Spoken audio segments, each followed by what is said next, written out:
అందరికీ నమస్కారం ఫ్రెండ్స్. అమ్మ చనిపోయి 2 years కంప్లీట్ వస్తుంది. మే 31కి. అమ్మ కోసం నేను ఏమైనా చేయాలి అనుకుంటున్నాను. ఏం చేయాలనేది అర్థం కావట్లేదు. పోయిన సంవత్సరం ఏమో తిరుమల కొండ దగ్గర పెరుగన్నం పులిహార ప్యాకెట్స్ తీసుకెళ్ళి వాటర్ బాటిల్స్తో సహా తీసుకెళ్ళి నడకదారి వెళ్ళే వాళ్ళకు అందరికి ఇచ్చేసాను అన్నమాట. ఈ సంవత్సరం అయితే నాకు అంత ఓపిక శక్తి లేదు. మాదైతే గూడూరండి. తిరుపతికి వెళ్ళి అక్కడ పంచి వచ్చేటప్పుడు చాలా కష్టం అనిపిస్తుంది. కాకపోతే ఒకటి ఏంటి అని అంటే ఏదో ఒకటి చేయాలని మాత్రం ఆరాటం ఎక్కువ అనిపిస్తుంది. అమ్మ కోసం ఏదో ఒకటి చేయాలని. అమ్మ చనిపోయి ఈ నెల 31కి 2 years కంప్లీట్ అవుతుంది. అంటే 31st అమ్మ చనిపోయిన రోజు. ఆమె కోసం నేను ఏదో ఒకటి చేయాలి. ఆమె ఆత్మ ప్రశాంతంగా ఉండాలి అంటే సరే ఏం చేయాలనేది నాకు అర్థం కావట్లేదు. మీరు ఏమైనా నాకు చెప్తారేమో అని చెప్పి మీరు ఏదో ఒకటి చెప్పండి ఫ్రెండ్స్. కామెంట్ చేయండి. ఐడియాస్ ఉంటాయి కదా. ఎక్కువ బడ్జెట్ అయితే పెట్టలేను, తక్కువ బడ్జెట్ అయితే పెట్టగలను. నేను ఒక్కదాన్నే చేయాలి కాబట్టి నాకు చాలామంది ఉన్నారు. 5 మంది అక్కగారులు ఉన్నారు, ఒక అన్నయ్య ఉన్నాడు. కానీ వాళ్ళందరినీ నేను ఏది అడగదలుచుకోలేదు. నేను మాత్రమే చేయాలనుకుంటున్నాను కాబట్టి ఎక్కువ బడ్జెట్ అయితే నేను చేయలేను. ఏదైనా మంచిగా బెస్ట్గా ఉండేది, నలుగురికి ఉపయోగంగా ఉంటే పలానా పోతురాజు వెంకట సుబ్బమ్మ జ్ఞాపకార్థం అనేటట్టు ఉండాలన్నమాట. నలుగురికి ఉపయోగంగా ఉంటే బెస్ట్ అని మాకు ప్రశాంతంగా ఉంటుంది. నలుగురు అనుకుంటారు కదా ఆమె గురించి. ఏదైనా చిన్న ఐడియా ఉంటే కదా కామెంట్ సెక్షన్లో కామెంట్ చేయండి ఫ్రెండ్స్. చాలా రోజుల నుంచి తీయాలనుకుంటున్నానంటే ఎక్కువ టైం లేదు కదా. ఈరోజు 22 అనుకుంటాను డేటు.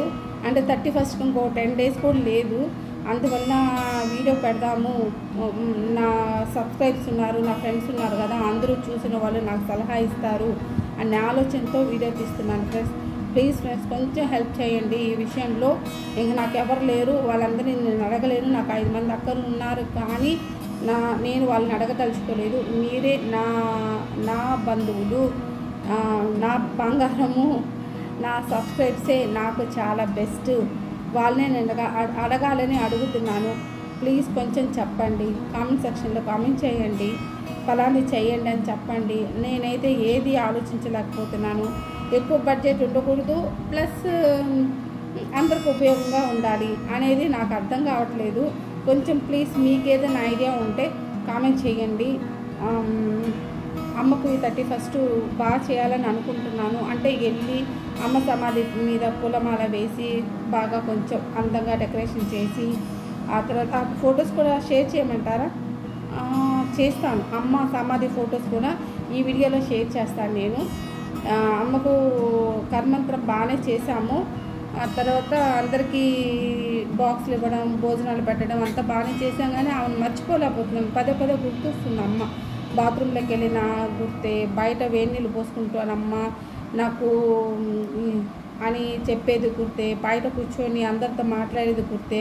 అమ్మను మర్చిపోలేకపోతున్నాం, తల్లిని మర్చిపోలేము. కానీ నేను ఫస్ట్ టైం మా ఇంట్లో గీజర్ పెట్టినప్పుడు ఫస్ట్ ఏదైనా తెస్తే తిట్టేది నన్ను. డబ్బులు అయిపోతున్నాయి, నువ్వు డబ్బులు చేస్తున్నావు అని చెప్పి నన్ను తిట్టేది. అలాంటిది గీజర్ పెట్టిన తర్వాత అమ్మ నువ్వు గీజర్ పెట్టిన తర్వాత నేను బకెట్ నిండా వేడి నీళ్ళు 2 బకెట్లు వేడి నీళ్ళు పోసుకుంటున్నాను. మంచి పని చేసావు నాయన అది పెట్టి అని చెప్పేది మా అమ్మ. రోజు సాయంకాలం అయితే 6 ప్రతి ఇంట్లో లైట్ వేయమని చెప్పేది.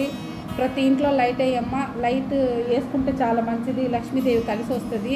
తర్వాత కావాలంటే ఆపుకుందు, ఒక 1/2 hour అయినా పెట్టి ఆపుకుందు అని చెప్పేది మా అమ్మ నాకు. ఫ్రెండ్స్ మీకు కూడా చెప్తున్నాను. చీకటి పడింది, 6 గంటలకల్లా దేవుడికి దీపము, ప్లస్ ప్రతి ఒక్క రూమ్లో లైట్ వేయండి, తర్వాత కావాలంటే ఆపేసుకోవచ్చు. అమ్మ నాకు ఆ టైం అయితే మా అమ్మ నాకు గుర్తొస్తుంది. 6ంటికి నేను లైట్ వేయాలి అని ప్రతి ఒక్క రూమ్లో లైట్ వేసి 1/2 hour ఉంచి తర్వాత నేను ఆపేస్తున్నాను. ఆమె ప్రతి ఒక్క విషయంలో ఆమె నాకు గుర్తే, నేను మర్చిపోయిందే లేదు. స్నానం చేసేటప్పుడు నేను ప్రతిరోజు స్నానం చేసేటప్పుడు నాకు ఆమె గుర్తొచ్చింది. గుర్తు రాకుండా నేను ఏ పొద్దు 2 years నుంచి ఆమె గుర్తు నాకు. ఏ పొద్దు నేను ఆమెను మర్చిపోలేదు. స్నానం చేసే ప్రతిసారి మా అమ్మ నాకు గుర్తొస్తుంది. వేడి నీళ్ళు పోసుకునేటప్పుడైనా సరే, చల్లనీళ్ళు పోసుకునేటప్పుడైనా సరే, బాత్రూంలో ఉన్నప్పుడు కానీ, బయట వరండాలో కూర్చున్నప్పుడు కానీ, బయట గేట్ అవతల కూర్చున్నప్పుడు కానీ అమ్మని మర్చిపోలేము ఫ్రెండ్స్. అసలు ఎవరైనా సరే మీ అమ్మని బాగా చూసుకోండి. చనిపోయిన తర్వాత మనం ఏమీ చేసినా ఉపయోగం లేదు. చనిపోకముందు ఆమెను బాగా చూసుకోండి, చనిపోయిన తర్వాత ఆమె విలువ తెలుస్తుంది అంటారు కదా. నాకైతే బాగా తెలిసి వచ్చింది మా అమ్మ విలువ. అప్పుడు చెప్పేది ఎవరికైనా డబ్బులు ఇచ్చినా అమ్మ అడగమ్మ అని చెప్తే మా అమ్మని నేను తిట్టేదాన్ని. నాకు పదే గుర్తు చేసి నన్ను బాధపడుతున్నావు, నువ్వు గుర్తు చేయపు, పోతే పోనీలేమ్మా అని చెప్పేది పోనిచ్చి నువ్వు చెప్తున్నావా అని మా అమ్మని అరిచేదాన్ని ఫ్రెండ్స్. నేను అలా అరవకండి, మన మంచి కోసమే మన తల్లి మనకు చెప్పింది. ఎవరు అరవకండి, బాగా చూసుకోండి అమ్మను. అమ్మ ఉన్నప్పుడు తెలియదు కానీ అమ్మ చనిపోయిన తర్వాత ఆమె విలువ బాగా తెలుస్తుంది ఫ్రెండ్స్. అందుకని ఆమె బతుకున్నప్పుడే బాగా చూసుకోండి. మా పిల్లలకు కూడా నేను చెప్పాను, నాన్న నన్ను బాగా చూసుకోండి అని చెప్పి. చనిపోయిన తర్వాత ఎంత బాధపడినా తిరిగి రారు. అందువల్లే నేను అమ్మకి ఏదో ఒకటి చేయాలి అనుకుంటున్నాను. మీకు కానీ ఏదైనా ఐడియా వస్తే సింపుల్గా, పెద్ద బడ్జెట్ అయితే పెట్టలేను ఫ్రెండ్స్, సింపుల్గా ఏదైనా ఐడియా వస్తే మాత్రం కామెంట్ చేయండి ప్లీజ్ ఫ్రెండ్స్. ఈ వీడియో మీకు నచ్చితే షేర్ చేయండి, ఇంకొంతమందికి వెళ్ళిద్ది, కొంతమంది సలహాలు వస్తాయి నాకు. సబ్స్క్రైబ్ కూడా చేయండి ప్లీజ్ ఫ్రెండ్స్, హెల్ప్ మీ కొంచెం. ఈ వీడియోస్ కూడా నేను అమ్మని మర్చిపోవడం కోసమే చేసుకుంటున్నాను. నిజంగా 8 మంత్ నేను చేయలేదు. అమ్మ చనిపోయిన తర్వాత 8 మంత్ అసలు నేను షార్ట్ వీడియో కూడా చేయలేదు.